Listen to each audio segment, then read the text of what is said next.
আসসালামু আলাইকুম। কি অবস্থা সবার? আজকে আমরা সলভ করবো হচ্ছে জিএসটি কোশ্চেন ব্যাংক।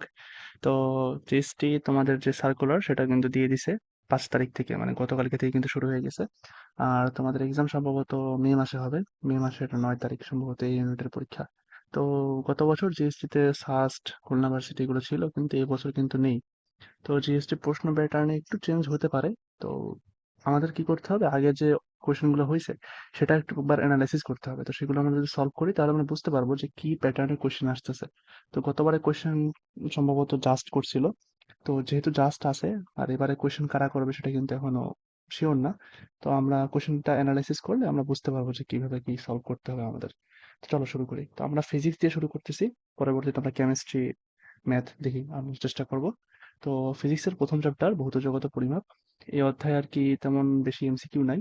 তো প্রথম ভিডিওটা খুবই শর্ট হবে, পরবর্তীতে ভেক্টর, তারপরে নিউটনের মেকানিক্স, কাজ ক্ষমতা শক্তি, এগুলো কিন্তু পর্যায়ক্রমে আসতে থাকবে, ঠিক আছে? তো ফলো করো, আর এগুলো কিন্তু ফ্রিতে অ্যাক্সেস করতে পারবা, ঠিক আছে? তো চলো শুরু করি। তো প্রথম আমাদের যেটা আছে সেটা হচ্ছে কোনটি মৌলিক রাশির এককের পরিমাপ নয়। তো আমরা জানি মৌলিক রাশি কি। রাশি সাধারণত দুই ধরনের হয়, একটা হচ্ছে মৌলিক রাশি, একটা হচ্ছে যৌগিক রাশি। তো মৌলিক রাশিগুলোর যে একক সেটাকে বলা হয় মৌলিক একক, আর যে যৌগিক রাশি সেই যৌগিক রাশিগুলোর একককে বলা হয় যৌগিক একক। তো যৌগিক একক হচ্ছে কি, তোমার যেই এককগুলো আরো কয়েকটা মৌলিক রাশির যে এককগুলো আছে সেইগুলো দিয়ে গঠিত হয়। আর মৌলিক একক তো মৌলিক রাশির এককই। তো আমরা যেমন যদি বলি আমি যে বেগের একক কি, বেগের একক হচ্ছে মিটার পার সেকেন্ড। এখন মিটার কিসের একক? এটা হচ্ছে দূরত্ব বা দৈর্ঘ্যের একক। আর সেকেন্ড এটা কিসের একক? সময়ের একক। তাহলে এটা কিন্তু দুইটা মৌলিক রাশির এককের সমন্বয়ে গঠিত হয়েছে। তার মানে এটা কিন্তু মৌলিক একক না। তার মানে এটা কি? যৌগিক একক। তাহলে দেখো এখানে কোনটা আছে? সময়, এটা মৌলিক একক। ভর, এটা মৌলিক একক। তাপমাত্রা, টেম্পারেচার, এটা কিন্তু মৌলিক একক। তাহলে মৌলিক একক না কোনটা? ভরবেগ। কিভাবে? আমরা জানি ভরবেগ কি, ভর আর বেগের গুণফল, তাই না? আমরা জানি p is equal to m v. M এর ই কি, এটা হচ্ছে কি মিটার, সরি কেজি, ভর যেহেতু কেজি। আর বেগের একক কি? Metre per second. তাহলে দেখো kg, metre per second, kg আছে, তারপরে মিটার আছে, আবার সেকেন্ড আছে, তিনটা মৌলিক এককের সমন্বয়ে গঠিত হয়েছে কিন্তু এটা। তার মানে এটা কিন্তু মৌলিক একক না। বুঝতে পারছো? এটা কিন্তু জিএসটি 23-24 আসছিল। মোটামুটি ভালোই সহজ কোশ্চেন, ঠিক আছে? আচ্ছা, পরবর্তী প্রশ্ন। পরবর্তী প্রশ্ন বলছে মহাকর্ষীয় ধ্রুবকের মাত্রা কোনটি। এখন আমাদের যে নিউটনের যে সমীকরণটা আছে সেটা কিন্তু আমাদের জানতে হবে। আমরা জানি f is equal to g m1 m2 divide by r square বা ডি স্কোয়ার, যে যেটাই। তাহলে আমাদের মহাকর্ষীয় ধ্রুবক কোনটা? এই যে জিটা, এই জিটা কিন্তু মহাকর্ষীয় ধ্রুবক। তার মানে আমাদের জি এর এককটা লাগবে।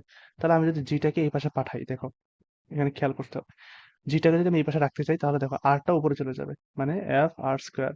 আর নিচে কি থাকবে? m1 m2, m1 into m2। এটা কিন্তু মুখে মুখে করার চেষ্টা করতে হবে, কারণ ওখানে কিন্তু জিএসটি তে কিন্তু খাতার স্পেস কিন্তু খুবই কম থাকে, আর হাতে হাতে ক্যালকুলেশন করতে হয় কিন্তু। তো এই জন্য কিন্তু সময়টা কম থাকে অনেক। তো এই জন্য কি করতে হবে আমাদের, যত শর্টে করা যায়, ঠিক আছে? তাই দেখো, বল, বলের একক কি, এখন আমরা এটা বের করি। এফ ইজ ইকুয়াল টু কি, এম এ। বলের একক তো নিউটন, আমরা জানি। তো নিউটন মানে কি? এম, এম মানে কি? এই যেটা মানে তার এই যে মাত্রাটা। আর ত্বরণের মাত্রা কি? এল টি ইনভার্স টু, তাই না? তাহলে আমরা লিখি এল টি ইনভার্স টু।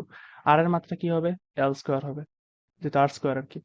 আর m1 m2 তাহলে কি হবে এখানে? M square. তাহলে দেখতেছো এখানে দুইটা আছে, এখানে একটা আছে। যদি ভাগ আকারে থাকে, যেমন আমি যদি বলি এ ডিভাইড বাই এ স্কোয়ার, তাহলে কি হবে? এ টু দি পাওয়ার 1 মাইনাস 2, কি হবে? A inverse 1। ঠিক এখানে কিভাবে হবে? এম ইনভার্স 1, এল কি আছে? কিউব আছে, একটা আর দুইটা, তিনটা, সাথে কি হবে? টি ইনভার্স 2। তাহলে এম ইনভার্স 1, এল কিউব, টি ইনভার্স 2। অ্যান্সার কোনটা? এই নাম্বারটা। বুঝতে পারছো? আচ্ছা, পরেরটা যে আমরা, পরেরটা বলছে এটা হচ্ছে গিয়ে তোমার ত্রুটি রিলেটেড ম্যাথ আর কি। তো ত্রুটি রিলেটেড ম্যাথ কিন্তু বরাবরই আসতে থাকে আমাদের ইতে, এডমিশন টেস্টে। তো আমাদের এটা কিন্তু বেসিকটা আসলে জানা উচিত যে ত্রুটি রিলেটেড ম্যাথগুলো কিভাবে ডিল করতে হয়।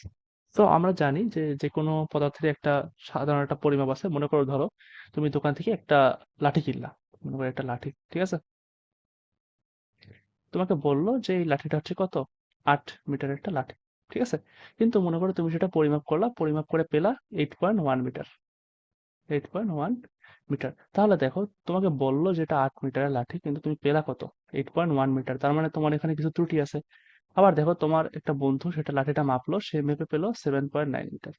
তাহলে দেখো এখানে কিন্তু ত্রুটিটা আছে, মানে কিছু একটা কমতি আছে বা কিছু একটা বাড়তি আছে। তাহলে এটাই কি? ত্রুটি। তো দেখো ত্রুটি কিন্তু অনেক ধরনের হতে থাকে, তো তার মধ্যে যেটা আমরা নর্মালি বলি সেটা হচ্ছে কি? পরম ত্রুটি। পরম ত্রুটি। পরম ত্রুটিটা কি? তোমাকে যেই এটা আছে মানে মেইন মূল যে মানটা, মূল মান বিয়োগ পরিমাপ্য মান, মানে যে মানে মানটা তুমি পাইছো পরিমাপ করে, পরিমাপ্য মান। তাহলে দেখো আমি যদি এটা ক্ষেত্রে করি তাহলে এখানে মূল মান কত? 8।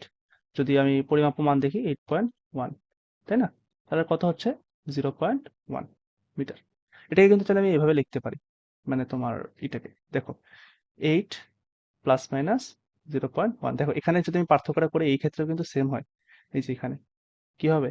8 মাইনাস 7.9 কত আসছে? আসতেছে এই 0.1ই আসতেছে, তাই না? তো এখানে কিন্তু আমি এটাকে এইভাবে লিখতে পারি যে 8 থেকে একটু বেশি হতে পারে বা 8 থেকে একটু কম হতে পারে। তার মানে এটা কি নির্দেশ করতেছে আমাকে? এটা নির্দেশ করতেছে আমার পরম ত্রুটিটা। ঠিক আছে? পরম ত্রুটি। এখন মনে করো আমার এটা যদি x হয় তাহলে পরম ত্রুটি সেটা হবে কি? Del x। এখন আমাদের আরেকটা ত্রুটি আছে সেটা হচ্ছে আপেক্ষিক ত্রুটি, যেটা আমাদের প্রশ্নে চায় আর কি। এই প্রশ্ন চাইছে আপেক্ষিক ত্রুটি কত, বা শতকরা ত্রুটি। ঠিক আছে, এখানে কিন্তু পার্সেন্টেজ দেওয়া আছে, মানে শতকরা ত্রুটিটা চাইছে। আপেক্ষিক ত্রুটি, আপেক্ষিক ত্রুটি হচ্ছে তোমার যে পরম ত্রুটি ডিভাইডেড বাই মানটা, মূল মানটা। ঠিক আছে, এটা হচ্ছে আপেক্ষিক ত্রুটি। আর শতকরা ত্রুটি সেটা কি? শতকরা ত্রুটি সেটা হচ্ছে del x divide by x into 100%। এখন দেখো এই যে ডেল এক্স বাই এক্স এটা কিভাবে বের করতে হয়। এখন দেখো আমাদের প্রশ্নের ডাটাটা কি দেওয়া আছে, আমরা প্রশ্ন চাই। দেওয়া আছে একটি তারের ব্যাসার্ধ দেওয়া আছে 3 প্লাস মাইনাস 0.06 মিলিমিটার। তাহলে বলছে প্রস্থের সাথে ক্ষেত্রফল নির্ণয়ের ত্রুটি কত। এখন চাইছে দিছে কি? আমাদের ব্যাসার্ধটা দিছে, চাইছে কি? ক্ষেত্রফল। এখন ক্ষেত্রফলের সাথে ব্যাসার্ধ সম্পর্ক কি? এখন দেখো এখানে বলছে তার, তার আমরা জানি তার কি হয়? গোলাকার হয়। তাহলে দেখো ক্ষেত্রফল এ ইজ ইকুয়াল টু কি হবে? পাই আর স্কয়ার, মানে বৃত্তের যে ক্ষেত্রফলটা সেটা। দেখো দেখো এর সাথে তাহলে আর এর সম্পর্কটা কি? বর্গের সমানুপাতিক। এখন একটা জিনিস মনে রাখবা, যখন তোমার কিছু কিছু বের করতে বলবে বা ত্রুটি বের করতে বলবে তখন কি হবে? যদি আমি বলি যে ডেল এ ডিভাইড বাই এ, তাহলে এখানে এই যে টুটা আছে টুটা সামনে আসবে, ডেল আর বাই আর এভাবে হয়ে যাবে। বুঝতে পারছো?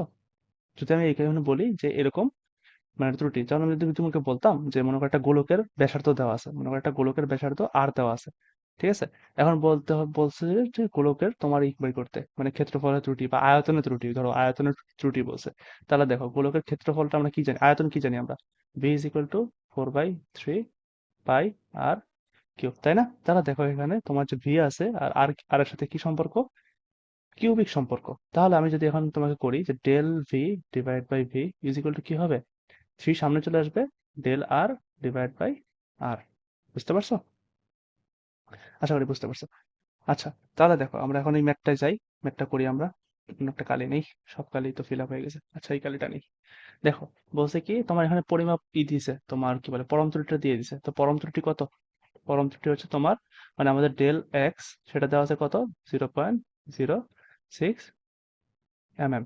আমাদের যে মূল মান এক্সটা দেওয়া আছে কত? 3 mm। ঠিক আছে, তাহলে আমাদের এটা বের করতে তো তেমন একটা বেগ পোহাতে হবে না, মানে ক্ষেত্রফল বলছে এইটা। দেখো তাহলে কি হচ্ছে, আমাদের ক্ষেত্রফলটা পেতে গেলে 2 ইন্টু ডেল আর এর মান কত? 0.06, আর এটা মান কত? 3 ইন্টু কত? 100। দেখো ইন্টু যখন 100 করবো আমরা তখন কি হয়ে যাবে? 2 ইন্টু, দেখো দুইটা শূন্য দ্বারা গুণ হচ্ছে, তার মানে কি দশমিকের ডানে চলে যাবে। দেখো তো 3, 3 দুগুণে 6, 2 দুগুণে কত? 4%। এখানে কিন্তু পার্সেন্ট হবে, একটা একটা পার্সেন্ট হবে। বুঝতে পারছো অ্যান্সার কত? 4% আছে, 4% আছে। ইজি কিন্তু ম্যাথ, এটা কিন্তু ইজি, মানে এই কনসেপ্টটা একটু বুঝতে হবে এটুকুই। আচ্ছা পরবর্তী ম্যাথে যাই আমরা। সেম এখানে গোলকের ব্যাসার্ধ দেওয়া আছে, বলছে ক্ষেত্রফল। এখন গোলকের ক্ষেত্রফল কি আমরা কি জানি আমরা? এ ইজ ইকুয়াল টু কি? 4 pi r square. Same method, del a divide by a is equal to 2 del r divide by r. এখন প্রশ্ন আসতে পারে যে টুটা সামনে কেন আসে। এখন দেখো যদি আমরা নর্মাল একটা ইকুয়েশন দেখি, মানে এটা তোমাদের জানার দরকার নাই, তাও একটু জেনে রাখো। যদি নর্মাল আমরা ইকুয়েশনটা দেখি তখন যদি পাওয়ার আকারে থাকে তখন দুই পাশে লন নেয়, লন নিয়ে ডিফারেন্সিয়েশন করে। এই যে ডেলটা কিন্তু ডিফারেন্সিয়েশনের ডেল। বুঝতে পারছো? তো এটা কিন্তু সেখান থেকেই আসছে। লন নিলে কি হয়, পাওয়ারটা কিন্তু নিচে মানে সামনে চলে আসে, আশা করি জানো। তো এটা এইভাবে আসে আর কি। চলো আমরা এটা করি। 2 × del r, এটা কত দেওয়া আছে? 0.1। আর আমাদের আর দেওয়া আছে কত? 2। আমাদের কি করতে হবে? ইন্টু 100%। তাহলে এখানে দেখো, 2 কি হচ্ছে এখানে, 10 হয়ে যাচ্ছে, ডিভাইড বাই 2, 2 দিয়ে কাটা, এখানে পার্সেন্ট থাকবে, আসলে কত? 10%। প্রশ্ন কি চাইছিল? শতকরা ত্রুটি। বুঝতে পারছো? এখানে অনেক সময় কিন্তু তোমার চাইতে পারে আপেক্ষিক ত্রুটি, তখন কিন্তু পার্সেন্টেজটা হবে না। শতকরা ত্রুটি যখন শতকরা বলে দিছে তখন কিন্তু এখানে পার্সেন্ট দেওয়া লাগে না, কারণ শতকরা কিন্তু বলে দিছে। যখন তুমি লিখবা যে শতকরা 10 ভাগ, এভাবে লিখতে হয়। যদি তুমি শতকরা না লেখো তখন তোমার দিতে হবে কি, 10%। বুঝতে পারছো অ্যান্সার কোনটা? 10%। আচ্ছা, পরবর্তী ম্যাথে যাই আমরা। এটা হচ্ছে আমাদের লাস্ট ম্যাথ।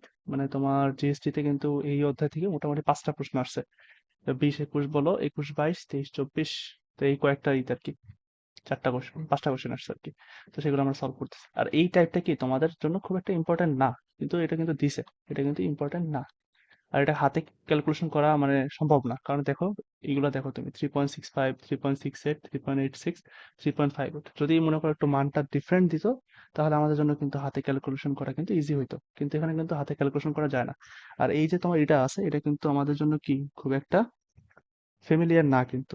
বুঝতে পারছো? তো এই ক্যালকুলেশনটা কিন্তু কি আমাদের জন্য খুব একটা লাগবে না। তো এটা কিভাবে করা যায়, মনে করো আমরা জানি তোমার r is equal to d square divided by 6h plus h divided by 2। ঠিক আছে? এখানে ডি স্কোয়ার কি, এই ডি স্কোয়ারটা হচ্ছে তোমার এই যে দেওয়া আছে স্ফেরোমিটারের যে 3 পায়ের যে দূরত্ব দেওয়া আছে তাদের কি গড় যে দূরত্বটা সেটা। ঠিক আছে? আর এই যে এইচটা আছে, এইচটা কি, এই যে তোমার দেওয়া আছে লেন্সের যে উচ্চতা দেওয়া আছে সেই উচ্চতা আর যে কাচ প্লেটের উচ্চতা সেটার পার্থক্য। ঠিক আছে? তাহলে আমরা এটা করি। কমলা কালার নেই, ঠিক আছে। দেখো আমরা ডি বের করি, হাতে ক্যালকুলেশন কিন্তু। ডি যদি বের করতে হয় আমাদের গড় বের করতে হবে, 6.3 প্লাস 6.5, যদি এটা হাতে ক্যালকুলেশন করা সম্ভব না, একদম প্রায় টেন্স টু অসম্ভব, কারণ অনেকক্ষণ লাগবে আর কি, এটা স্কিপ করতে হবে। পরীক্ষায় যদি পাও এই টাইপের ম্যাথ পাও, যখন দেখবা যে অপশনে অনেক কাছাকাছি, তখন কি করবা, স্কিপ করবা। ঠিক আছে? স্কিপ করে হ্যাপি হয়ে অন্য অ্যান্সার চলে যাবা। আচ্ছা, ডিভাইড বাই 3, যেহেতু 3টা মান দেওয়া আছে। আচ্ছা, কারণটা বের করি। 4 5 9, 9 3 12, 2 হাতে আছে 1, 6 1 7, 7 3 7 6 13, 13 8 6 19, 19 দশমিক কয় ঘর আগে ছিল, 1 ঘর আগে, তার মানে 1 ঘর আগে দশমিক দিয়ে দাও। Divide by 3। এখন এটা কিভাবে করবা, 3 দিয়ে এটা 19 দশমিক বা 192 কে ভাগ দাও। 3 6 18, এখানে কি হবে, 1 থাকবে, তারপরে কত, 2, 3 4 12, তো 0। তো এখানে কয় ঘর আগে দশমিক ছিল, 1 ঘর আগে, তো 6.4 দাও। তো এখানে কত আসতেছে, 6.4। এটা কি কিতে দেওয়া আছে, সেন্টিমিটার, সেন্টিমিটার একটু দেওয়া আছে। ঠিক আছে? তাহলে আমরা কি পেলাম, ডি এর মানটা পেয়ে গেছি, 6.4 স্কোয়ার ইন্টু 6 ইন্টু এইচ এর মান। এইচ এর মানটা কত দেওয়া আছে, কত, এইচ ইজ ইকুয়াল টু কত হবে, 5.21 মাইনাস 0.25। ঠিক আছে? এখন আমরা বিয়োগ করি, দেখো এখন পুরোপুরি 521 থেকে তুমি 25 বাদ দিবা। তো দেখো এখানে কত ধরতে হবে, 6 ধরতে হবে, তাই না? হাতে 1 থাকবে, 1 থাকলে এখানে কত ধরতে হবে, 9 ধরতে হবে। এখানে 1 চলে আসবে, কত ধরতে হবে, 4 ধরতে হবে, 4.96। বুঝতে পারছো? কারণ এখানে 1 আছে, 11 ধরতে হবে, 11 থেকে 5 বাদ দিলে 6 থাকে, তাহলে হাতে 1 চলে আসবে এখানে। যখন 3 আসবে তাহলে এটাকে 12 ধরতে হবে, 12 থেকে 3 বাদ দিলে 9 থাকে, হাতে 1 চলে আসছে, 5 থেকে 1 বাদ দিলে 4 থাকে। আর দশমিক আসলে কয় ঘর আগে, 2 ঘর আগে, এই জন্য 4.96। ঠিক আছে? তাহলে এখানে দেখো 4.96 প্লাস 4.96 ডিভাইড বাই 2। এখন দেখো তারা এই ক্যালকুলেশনটা কিন্তু কঠিন হয়েছে। এটা কঠিন হইতো না কখন, যখন তারা অপশনগুলো ডিফারেন্ট দিত। মনে করো এখানে দিছে মনে করো 4.65, এখানে মনে করো দিছে 6 পয়েন্ট কিছু একটা, বা এখানে মনে করো যেহেতু অ্যান্সার এটা, আর মনে করো এখানে অন্য কিছু একটা দিছে, তাহলে মনে করো যে কোশ্চেনটা ডিফিকাল্ট হইতো না, যে এখানে দেওয়া আছে সি নাম্বারটা অ্যান্সার। তো মনে করো এখানে ডিফিকাল্ট হইতো না। ডিফিকাল্ট কেন হইতো না, মনে করো আমি 6 কে এটাতে ভাগ করতে পারতাম, 4.96 কে আমি মানে প্রায় 5 ধরতে পারতাম, মানে ক্যালকুলেশনটা আমার ইজি হয়ে যেত। বুঝতে পারছো? বা 6.4 কে আমি চাইলে কিন্তু 6 ধরতে পারতাম, আর এটা যখন উপরে আমি যখন বাড়ায় ধরবো, বা 6.5 ধরলাম, নিচেও বাড়ায় ধরলাম, তাহলে কিন্তু উপর নিচে ব্যালেন্স হয়ে যাইতেছে। বুঝতে পারছো? তাহলে কিন্তু ক্যালকুলেশনটা ইজি হইতো। বাট এই টাইপের ম্যাথ গুলো যখন আমাদের থাকবে তখন আমাদের কি করতে হবে, স্কিপ করতে হবে, কারণ এগুলো কিন্তু একটু ক্রিটিক্যাল ম্যাথ। এগুলো কিন্তু পরীক্ষার হলে কি মানে ঠিক মতো ক্যালকুলেশন করে পারা যাবে না, এটা যতই তুমি ক্যালকুলেশন করো হবে না, ক্যালকুলেটর লাগবে এটা। ঠিক আছে? তো আজকে আমাদের এইটুকুই। পরবর্তী ক্লাস হবে তোমার ভেক্টরের উপর। আর আমরা আশা করতেছি যে যেই টপিকগুলো আছে বা যে টপিকগুলো থেকে প্রশ্ন আসছে সেই টপিকগুলো থেকেই মোস্ট কোশ্চেনগুলো আসবে। ঠিক আছে? তো ক্লাসগুলো দেখো আর জানাও কেমন হইছে। ঠিক আছে? তো টিল দেন স্টে টিউনড। আল্লাহ হাফেজ।